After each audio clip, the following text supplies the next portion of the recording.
Jama'a assalamu alaikum ga cikakkun labaran tare da ni Hussaini Shehu Hussein. Gwamnatin jihar Kano na ƙara ƙarfafa dangantaka da shugabannin al'umma don dakile ƙalubalen tsaro a yankunan karkara.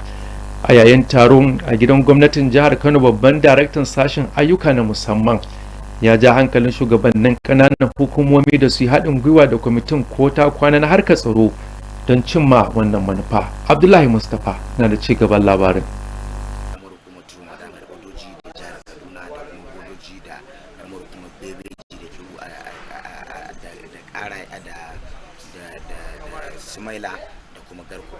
Tsaro a waɗannan yankuna da ya bayyana shine muhimmin abu da aka tattauna a wannan taron wanda gwamna Abba Kabir Yusuf ya ba da umarnin shiryawa ya samu halartar shugabannin ƙananan hukumomi da ke kan iyakar jihar Kano ta ɓangaren kudu da kuma wakilan haɗakar jami'an tsaro. Ya kasance karkashin jagorancin babban daraktan ayyuka na musamman Air Vice Marshal Ibrahim Umar.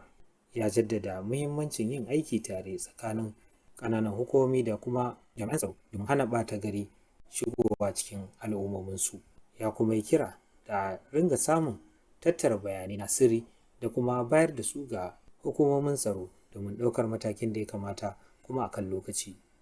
Babban daraktan ya kuma ba da tabbacin cewa gwamnatin jihar Kano za ta ci gaba da yin dukkan abin da ya kamata wajen ganin cewa kowane lungu da saƙo na jihar ya samu cikakken tsaro.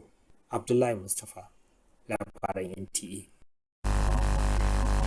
Har ila yau gwamnatin jihar Kano ta ware biliyan 5 don gudanar da aikace-aikace a matakan mazaɓu a lokacin ƙananan hukumomi 44 na faɗin jihar nan. Gwamna Abba Kabir Yusuf ne sanar da hakan a lokacin da yake jawabi ga kansiloli da suka fito daga mazaɓu 484 na jihar nan. Abdullahi Mustapha na da ci gaban labarin. Zababbun kansilolin daga mazaɓu 484 na jihar Kano sun taru domin taro na farko wanda gwamna Abba Kabir Yusuf ya. Manufar hakan shine kyautata ayyukan ci gaba daga tushe, don haka ne ya ba da damar tattaunawa kan muhimman al'amura da suka shafi yankunan nasu.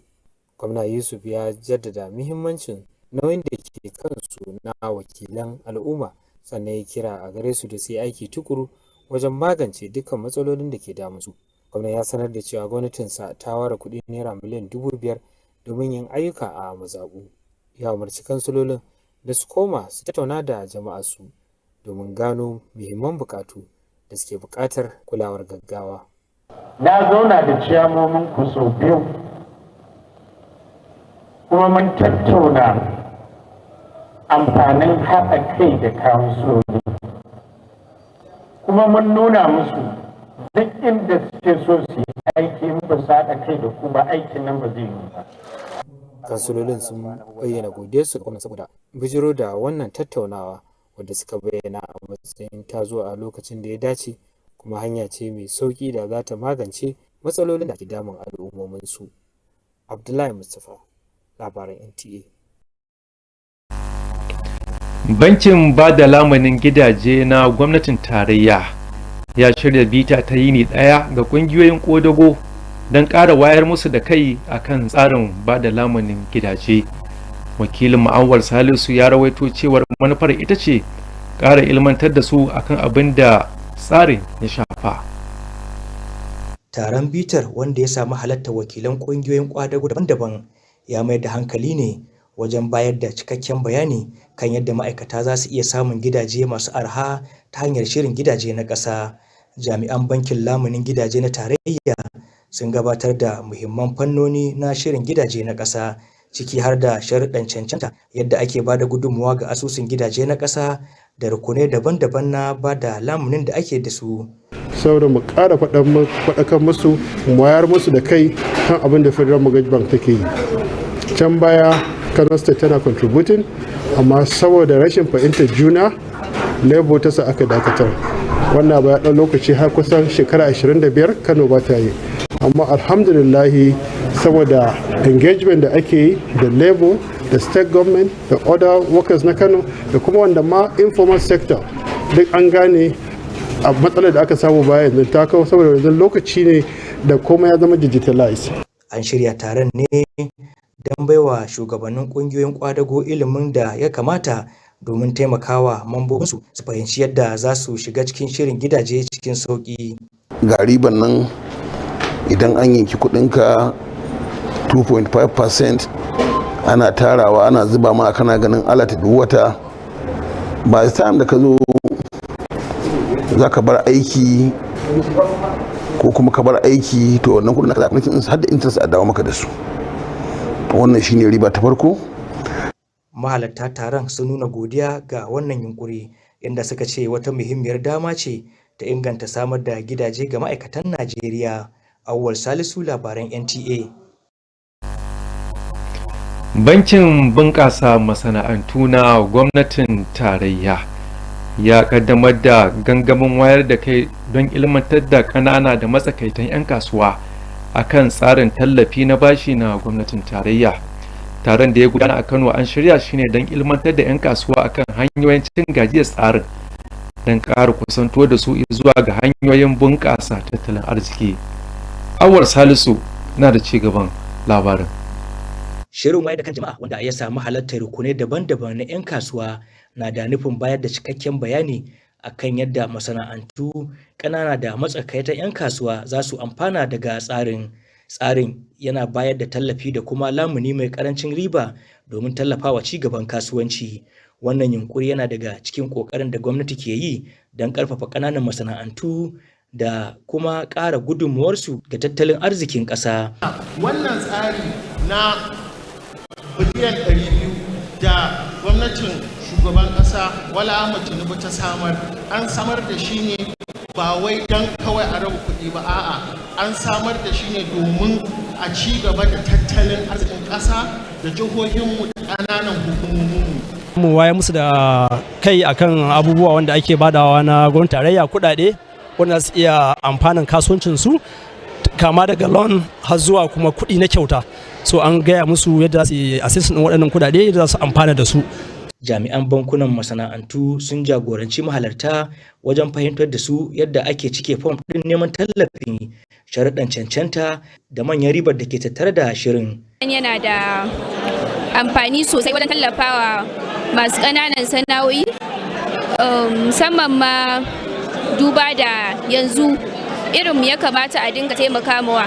Na yi farin ciki matuƙa da gabatowar shi, saboda ko da yaushe dama muna sa rai, saboda ko da yaushe fatan mu Allah ya kawo dalilin da zai haɓaka sana'ar mu, kuma ya zama mun ɗauki ma'aikata, ya zama yaran matasa suna dogaro da kansu. Ban amfana ba, amma ina ganin da mutanen da suka yi suka amfana, kuma ina nema insha Allah kuma zan samu. Ban amfana ba, amma insha Allah zan nema kuma Allah ya daren samu. Gaskiya tsari ne mai kyau kuma tsari ne mai sauki. Mutane su daina fargaba, kawai su tsaya su nema kawai, insha Allah kuma za su samu. Ga yawancin 'yan kasuwa a Kano, shirin yana wakiltar wata dama mai muhimmanci da ake bukata don faɗaɗa harkokinsu da samar da ƙarin ayyukan yi. Awwal Salisu, labaran NTA. Daga cikin tsare-tsaren bukukuwan cika shekaru 61, rundunar sojin sama da ke da mazauni a nan Kano ta shirya taron ranar jagoranci ga ɗaliban makarantu daban-daban na faɗin jihar nan. Mas'ud Aliyu ya ba da labarin cewar manufar ita ce wayar da kan ɗaliban akan ɗimbin damammakin da ke rundunar sojin saman don ƙara ƙwalla dangantaka tsakaninsu da fararen hula. Makarantun da aka ziyarta sun hada da Rochas Foundation College, Government Secondary School Gwale, Federal Government College Kano da kuma Nigerian Turkish International College Kano. Jami'an rundunar sojin sama sun gudanar da tattaunawa tare da ɗalibai inda suka bayyana musu damammaki da ke cikin rundunar tare da ƙarfafa su kan bautawa ƙasa. Suna da dama, suna da 'yanci yadda za su iya tunani mai zurfi kuma su gina rayuwarsu akan tafarki wanda zai taimaki wannan ƙasa. Muna kuma tunanin cewa idan har suna da sha'awar shiga aiki irin na soja, idan suka shigo cikin Air Force, to za su samu dama ta taimaka wa ƙasa, kuma za su samu dama ta ci gabantar da rayuwarsu. Ɗaliban sun samu damar yin tambayoyi da kuma fahimtar ayyuka da nauyin da ke kan rundunar sojin sama. Magashin na samu cansacin shi ma kan shi chairman ɗin kwamitin ya ce shi ya karanci accounting ne, amma yanzu ina flying jet to ni ma it is possible zan iya karantar art kuma sannan in tuka jirgi. Na koyi abubuwa gaskiya da dama, suna encouraging us saboda mu ma mun girma mu kala abin da suke yi, saboda mu ma mun girma mu tallafa wa ɗalibai irin mu.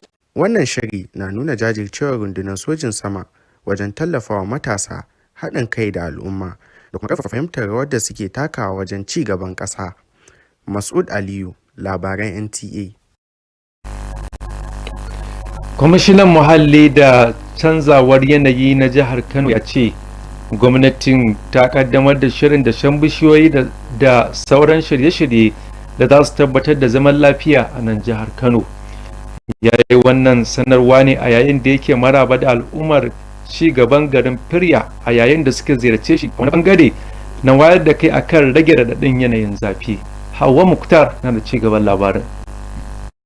A rana ta ƙarshe na gangamin wayar da kan jama'a, ƙungiyar FCR ta kai ziyarar ban girma ga Kwamishinan Muhalli da Sauyin Yanayi.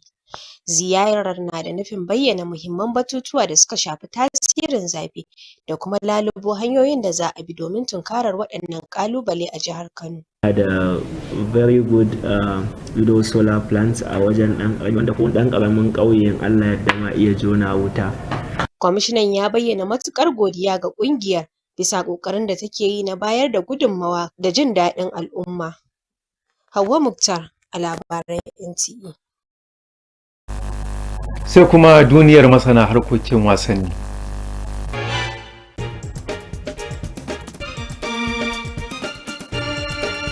Bears karkashin jagorancin Josh Mourinho sun sha kayi inda Besiktas suka ci su ci 1-0.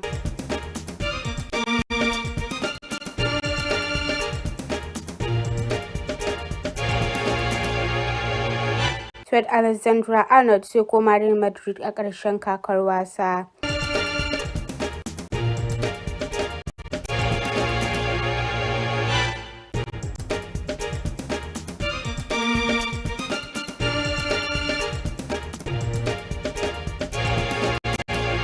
Jack Draper ya ce rashin nasararsa a wasan ƙarshe na Madrid Open zai ƙara ƙarfafa masa gwiwa a matsayinsa na ɗan wasan tennis.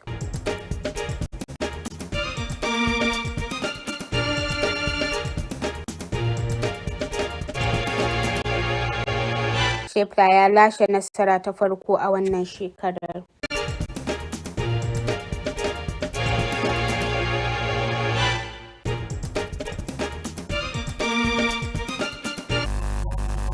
Sai kuma hasashen masana yanayi na gobe idan Allah ya kai mu.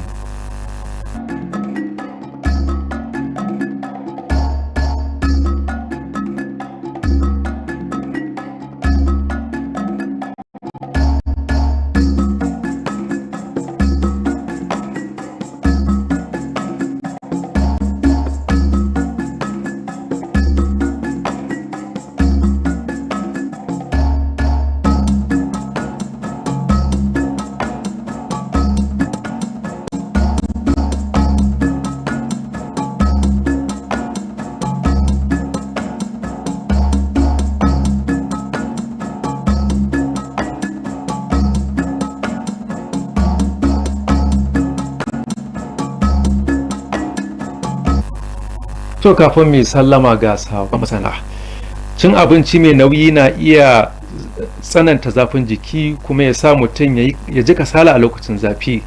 Maimakon haka a ci abinci mara nauyi da ruwa da kuma shan wadataccen ruwa. To jama'a, bi salam.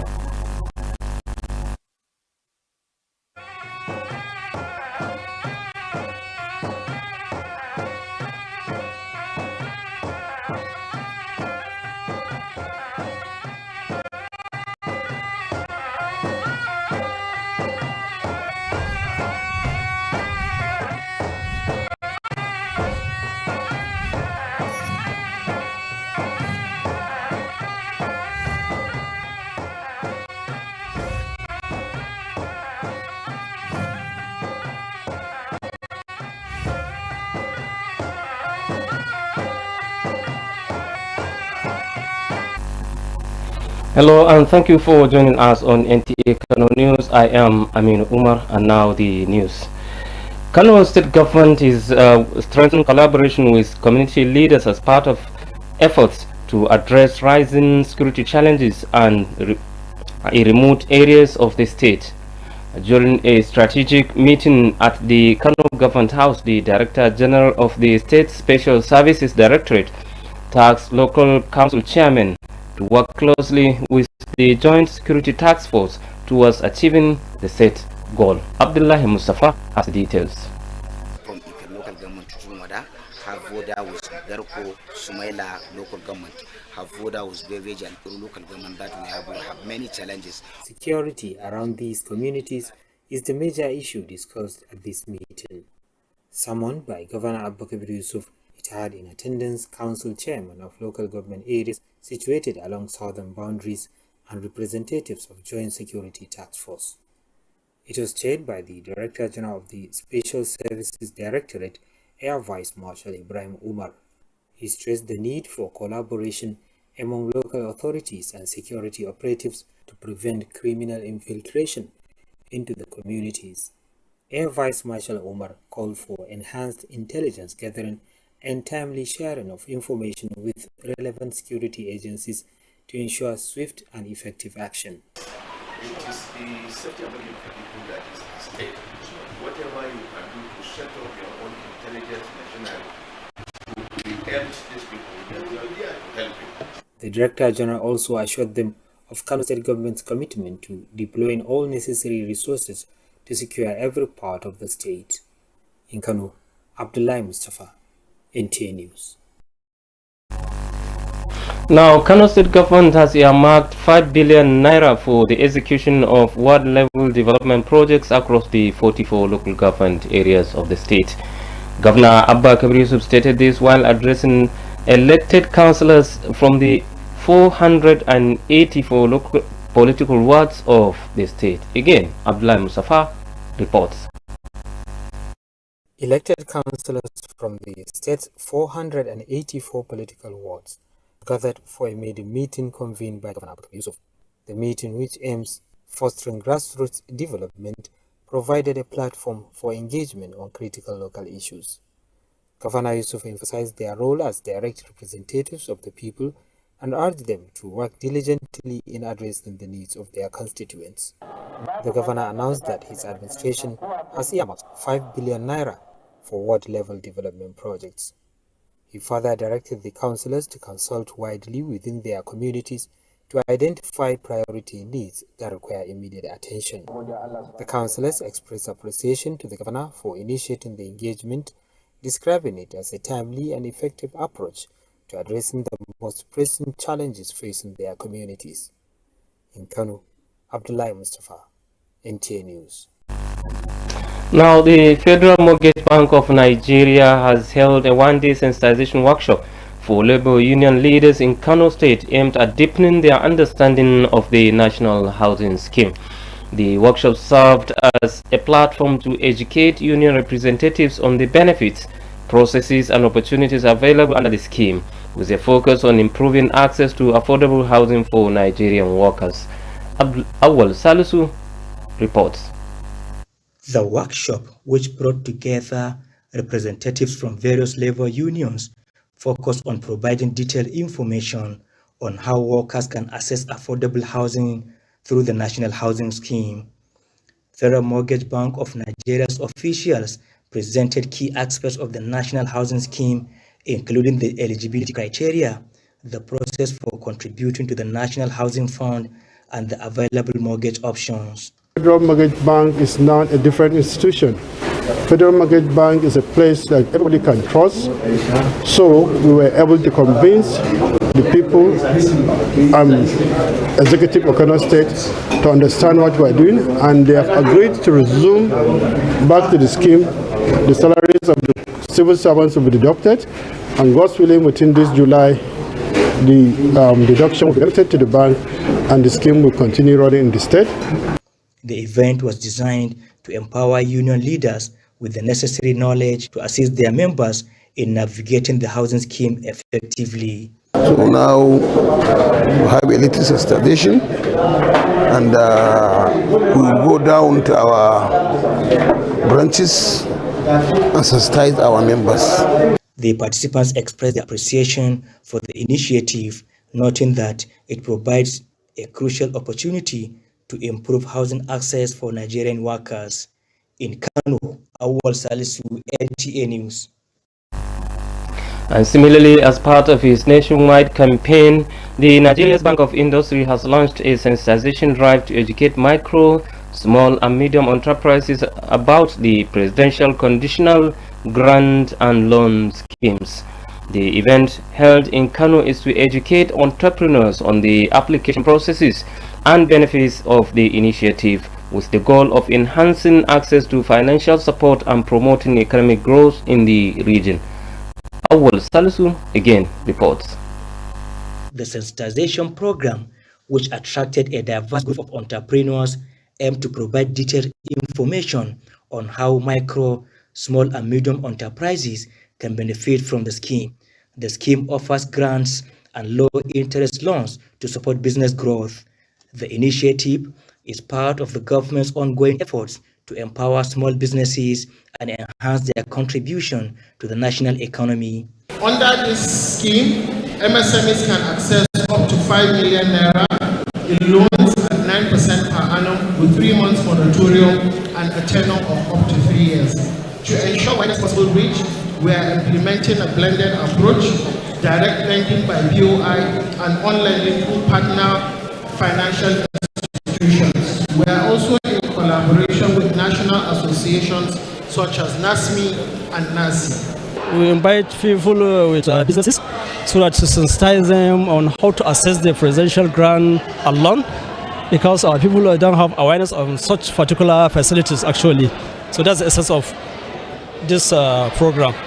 Bank of Industry officials guided participants through the application process, eligibility criteria, and key benefits of the program. This scheme will help most of the small scale to, as a startup. It's a very, very great project, and we really thank the President of Nigeria for this project. We come to understand or to have an enlightenment and enlightenment on this kind of money that the federal government president are already giving it to the small scale industry. So we are very, very much happy on this sensitization. We are thinking that we want to benefit, inshallah. Inshallah, we will benefit on this program. For many business owners in Kano, the program represents a valuable opportunity to access the financial support needed to expand their operations and create more jobs. In Kano, Awal Salisu, NTA News. Now, as part of his 61st anniversary with the theme Civil-Military Relationship, the Nigerian Air Force in Kano has conducted a career day outreach across several schools in the state. Masood Aliu reports that the initiative aims to engage students and create awareness about career paths in the force, while fostering stronger ties between the military and civilian communities.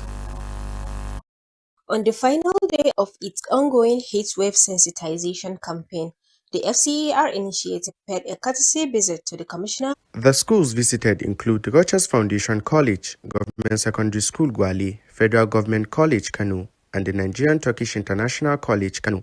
Air Force officers held interactive sessions with students, introducing them to various career opportunities and encouraging national service.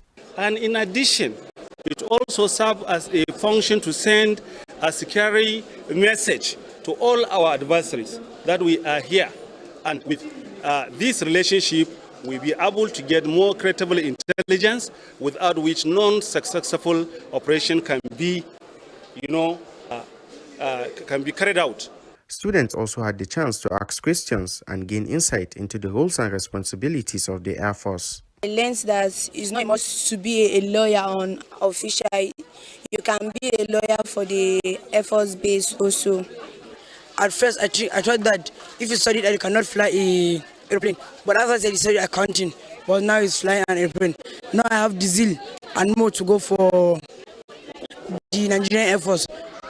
The outreach reflects the Nigerian Air Force's commitment to youth development, community engagement, and national unity. In Kano, Masood Aliu, NTA News. We sincerely apologize for the mix-up earlier encountered, and Kano State Commissioner for Environment and Climate Change, Dahiru Muhammad Hashim, says the state government has launched a tree planting campaign and other initiatives aimed at fostering peaceful and healthy living across the state. He made the statement while receiving members of the Furia Community Enhancement and Rehabilitation Initiative who visited him as part of their ongoing heatwave awareness in the state. Hawa Mokhtar reports. On the final day of its ongoing heatwave sensitization campaign, the FCER initiative paid a courtesy visit to the Commissioner for Environment and Climate Change. The visit aimed to highlight key concerns related heatwave impact and explore potential strategies for addressing these challenges in Kano State. We went to, there are a lot of, there is no trees planted in those schools, there were no shades, and with the high sun that is coming down, children, and you know children, there's no way you can stop them from moving around or playing, especially during break hours or something. So that thing is actually affecting them.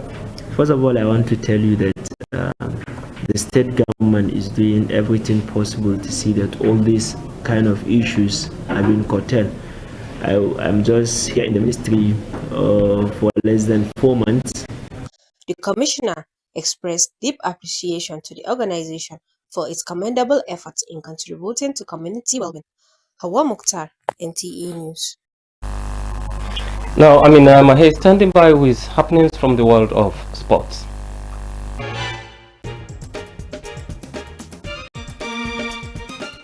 Panel-based Jos Mourinho suffered a damaging 1-0 defeat at home to Besiktas.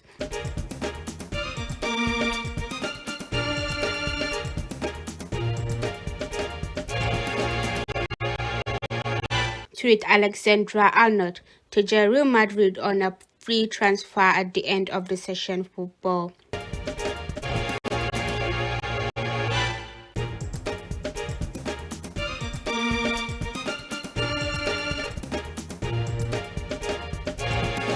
Jack Draffer's lose in the Madrid Open final will actually make him a better player, according to the British tennis star.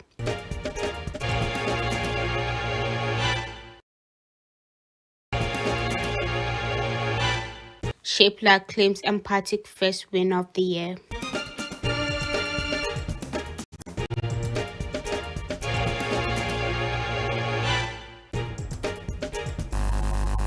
Let's now take a look at tomorrow's weather forecast for Kano and other selected states across the country.